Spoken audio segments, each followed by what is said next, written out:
Hello friends, erectile dysfunction एक ऐसी बीमारी है जिसमें मेल पेशेंट्स में पेनिस का यानी लिंग का तनाव नहीं आ पाता, इरेक्शन नहीं हो पाता और सेक्सुअल एक्टिविटी वो नहीं कर पाते, क्योंकि पेनिस में जब तक इरेक्शन नहीं हो पाएगा या लिंग में तनाव नहीं आ पाता है तब तक आप जो नेचुरल सेक्सुअल एक्टिविटी है वो नहीं कर पाते, पेनिट्रेशन नहीं कर पाते। तो आज हम बात करेंगे कौन कौन सी ऐसी चीज़ें नहीं करनी चाहिए उन लोगों को जिनको इरेक्टाइल डिस्फंक्शन का प्रॉब्लम है। हमने ऑलरेडी इसके अच्छे टिप्स पर और इसके कारणों पर, इसके मेडिसिन पर अलग वीडियो किए हैं। आज हम बात करेंगे कौन कौन सी टिप्स उनको नहीं करनी चाहिए जिन लोग को इरेक्टाइल डिस्फंक्शन का प्रॉब्लम है, यानी पेनिस उनका इरेक्ट नहीं हो पाता है, उनको क्या नहीं करना चाहिए।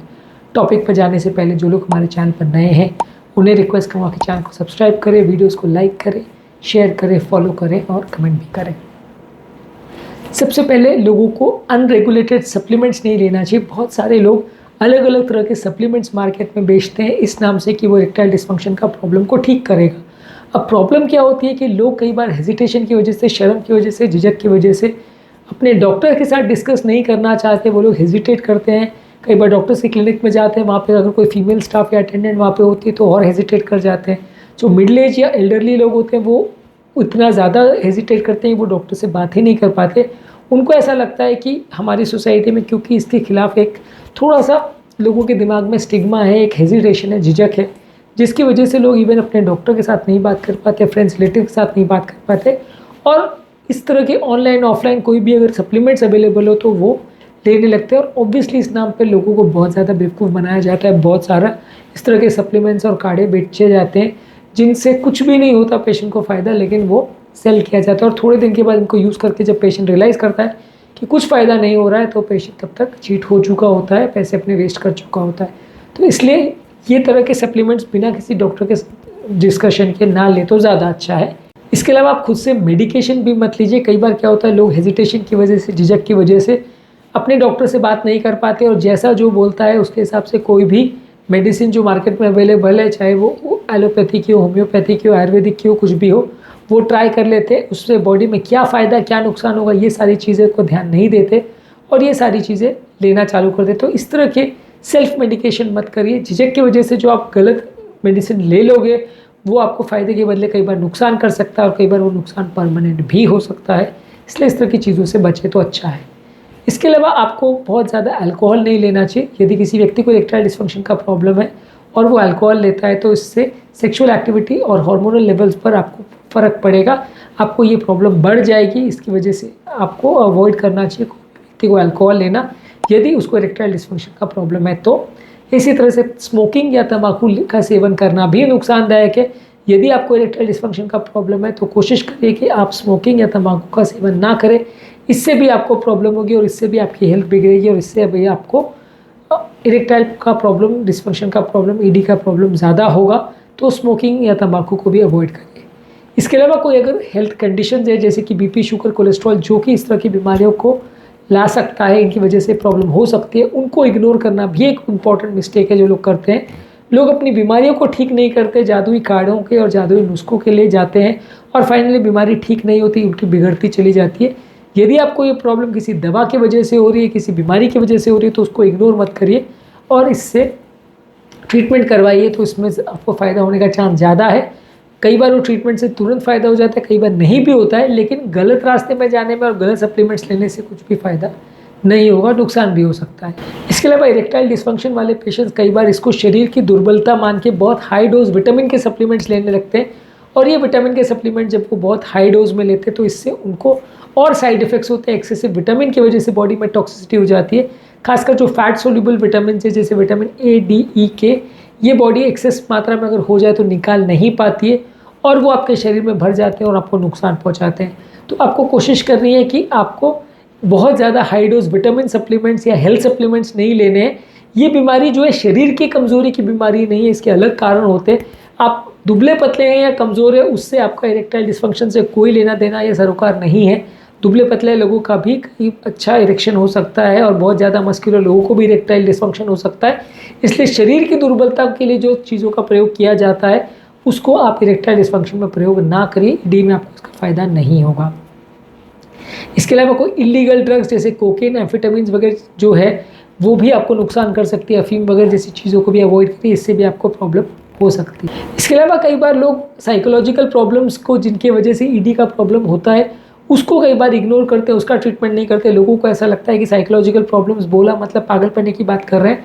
तो कोई भी व्यक्ति को अगर साइकोलॉजिकल प्रॉब्लम्स हो तो वो ट्रीटमेंट करने से बचता है, और जब ट्रीटमेंट करने से बचता है तो बीमारी बढ़ती चली जाती है। यदि आपको ईडी का प्रॉब्लम है तो साइकेट्रिस्ट से मिलिए, वो आपको काफ़ी तरह से मदद कर सकता है, अलग अलग तरह से काउंसलिंग कर सकता है, जिसमें आपको और आपके पत्नी को या स्पाउस को इससे फ़ायदा मिलेगा और दोनों का रिलेशनशिप भी बेटर होगा।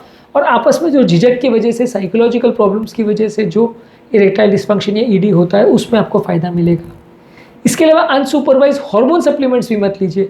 अब कई बार क्या होता है कि मार्केट में टेस्टोस्टेरोन और इस तरह के स्टेरॉइड्स अवेलेबल रहते हैं जो कि बॉडी को बहुत नुकसान करते हैं, लेकिन आप बिना पूछे बिना डिस्कस किए डॉक्टर से वो लेना चालू कर देते हो, क्योंकि कोई मार्केट में कोई दुकान वाला या कोई एथलीट आपको बोल देता है कि ये लेने से आपकी बॉडी भी बहुत अच्छी बन जाएगी और ईडी का प्रॉब्लम ठीक हो जाएगा। आप लेने लग जाते हो बिना किसी डॉक्टर को पूछे। ये सारी चीज़ों में लापरवाही मत करिए, इसमें आपकी हेल्थ बिगड़ सकती है, आपकी लॉन्ग टर्म प्रॉब्लम्स हो सकती है। इसके अलावा कई बार एक्सट्रीम डाइटिंग या फास्टिंग करने से भी ईडी का प्रॉब्लम हो सकता है। कई लोग क्या है, वजन को कम करने के लिए बहुत एक्सट्रीम फास्टिंग या स्टार्वेशन डाइट्स पर चले जाते हैं। फास्टिंग 12 घंटे का या इंटरमिटेंट फास्टिंग करेंगे तो उसमें इतना प्रॉब्लम नहीं आएगा, उस उल्टा आपका सेक्सुअल परफॉर्मेंस इंप्रूव होता है क्योंकि एंड्रोजन बनते हैं। लेकिन अगर आप बहुत लंबे फास्ट करते हैं जिसमें आप वज़न को कम करने के लिए शरीर को पूरी तरह से स्टार्व कर देते हैं, तो उसमें आपको प्रॉब्लम्स डेवलप हो सकती है, जिससे आपको ईडी का प्रॉब्लम बढ़ सकता है। तो वैसे फास्ट पर जाने से पहले आपके डॉक्टर के साथ डिस्कस करें तो अच्छा है। इसके अलावा कई बार लोग वैक्यूम डिवाइसेस वगैरह का प्रयोग करते हैं, जो कि आइडियली विथ गाइडेंस ही करना चाहिए। ये सारी डिवाइसेस को बिना कंसल्टेशन के सिर्फ मार्केट से खरीद के अगर आप यूज़ करेंगे, बिना काउंसलिंग के, बिना प्रॉपर सुपरविजन के, तो आपको नुकसान हो सकता है। ये सारी डिवाइसेस को प्रॉपर डिस्कस करके सही तरह से इनका प्रयोग करेंगे तो अच्छा रहेगा। इसके अलावा कई बार लोग साइकोलॉजिकल एस्पेक्ट्स और इमोशनल वेलबींग को इग्नोर करते हैं। यदि किसी व्यक्ति को स्ट्रेस का प्रॉब्लम है, एंग्जाइटी का प्रॉब्लम है, डिप्रेशन का प्रॉब्लम है, तो वैसे लोग को सेक्सुअल एक्टिविटी करने की इच्छा ही नहीं होती और उनको ईडी का प्रॉब्लम बहुत कॉमनली होता है। तो ऐसे लोग यदि इसको इग्नोर करेंगे और सेक्सुअल वेलबींग के लिए कुछ नहीं करेंगे तो ईडी का प्रॉब्लम बढ़ जाएगा। तो इसलिए कोशिश करिए कि आप अपने आप को, अपनी मानसिक अवस्था को, अपने दिमाग को, अपनी साइकोलॉजिकल स्टेटस को भी ध्यान रखें, और उसके लिए भी अगर प्रॉब्लम मिल रहा है तो डॉक्टर को दिखाइए। इसके अलावा इस तरह का अगर कोई प्रॉब्लम हो रहा है तो रेगुलर हेल्थ चेकअप कराइए। कई बार लोग हेल्थ चेकअप्स को अवॉइड करते हैं और क्वैक्स के पास चले जाते हैं, जो आपको गलत नुस्खे बता देते हैं। स्पेशलाइज्ड डॉक्टर्स जो इस तरह की बीमारियों से डील करते हैं, खासकर साइकेट्रिस्ट से, उनसे मिलिए तो वो आपको बेटर गाइड कर पाएंगे, वो आपको साइंटिफिक थेरेपी दे पाएंगे। इरेगुलर या अनसुपरवाइज्ड या अनरजिस्टर्ड क्वैक्स के पास अगर आप जाएंगे, झोला छाप डॉक्टरों के पास जाएंगे, तो वो आपको कुछ भी नुस्खे बताएंगे जो कि मेडिसिन पूरी तरह से सेफ़ भी नहीं होती, मेडिकली भी सेफ़ नहीं होती, आपकी बाकी अवस्था को भी नुकसान पहुंचा सकती है। और झिझक की वजह से, हेजिटेशन की वजह से आप अपने डॉक्टर के साथ भी ये डिस्कस नहीं करना चाहते हो, जिसकी वजह से प्रॉब्लम्स और बढ़ सकती हैं। तो थोड़ा कोशिश करिए कि ये सारी चीज़ों को लेने से पहले प्रॉपर डॉक्टरों से डिस्कस करके फिर लीजिए तो ज़्यादा अच्छा है। इसके अलावा लोग कई बार पोर्नोग्राफी और इस तरह की चीज़ों में भी इन्वॉल्व होते हैं।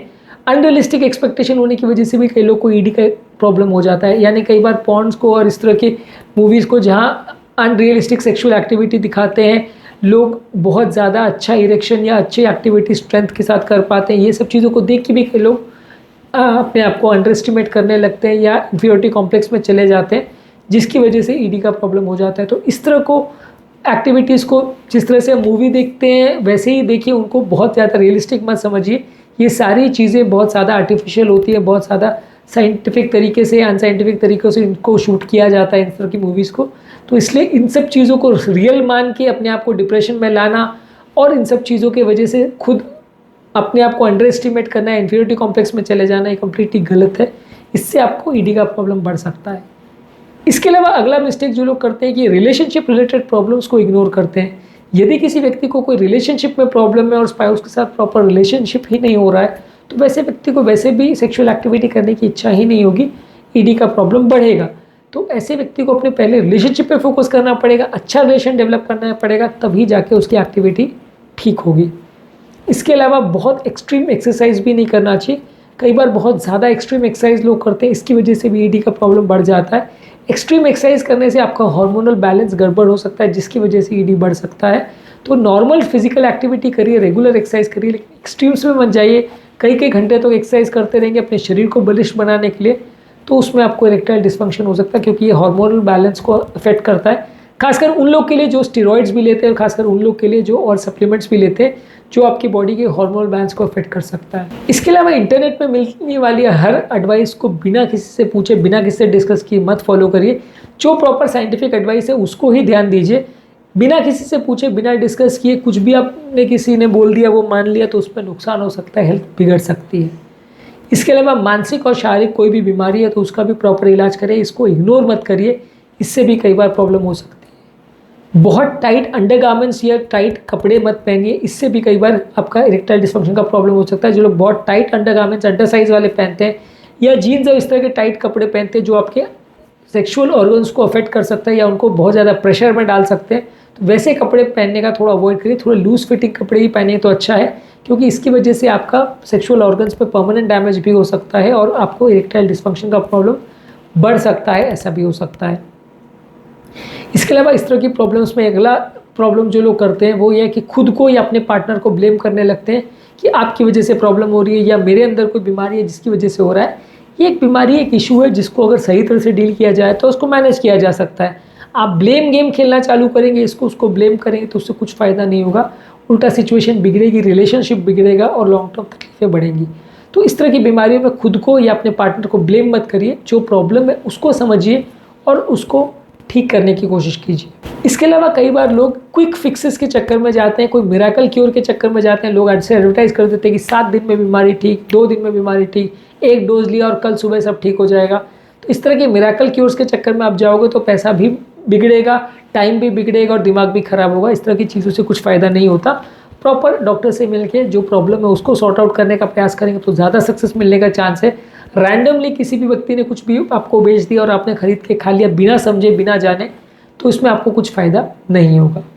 अगला कॉमन मिस्टेक जो लोग करते हैं वो है कि सेक्सुअल एक्टिविटी को अवॉइड करने लग जाते हैं कि अगर इरेक्टाइल डिस्फंक्शन हो रहा है तो पार्टनर को बताते नहीं है और बिना उसको बोले सेक्सुअल एक्टिविटी को अवॉइड करने लग जाते हैं, जिसकी वजह से और मिसअंडरस्टैंडिंग्स और प्रॉब्लम्स डेवलप होती है, जिसकी वजह से और ज़्यादा ईडी का प्रॉब्लम बढ़ने लगता है और आप एक्टिविटी करने के कैपेबल ही नहीं रह जाते। तो इस तरह की चीज़ों को अवॉइड करिए, जो भी प्रॉब्लम है उसे सॉर्ट आउट करिए और सही समय पर सही ट्रीटमेंट लीजिए। अपने डॉक्टर और साइकियाट्रिस्ट को मिलिए, वो आपको सही गाइड करेंगे, सही तरह से ट्रीटमेंट देंगे, जिससे आपको फ़ायदा मिलेगा। फालतू के चक्करों में पड़ेंगे तो आपको नुकसान होगा। उम्मीद करूँगा कि आज के टॉपिक में कुछ नई बातें जानने को मिली होगी। जो लोग हमारे चैनल पर नए हैं उन्हें रिक्वेस्ट करूँगा कि चैनल को सब्सक्राइब करें, वीडियोज़ को लाइक करें, फॉलो करें, कमेंट करें और शेयर भी करें। Thank you.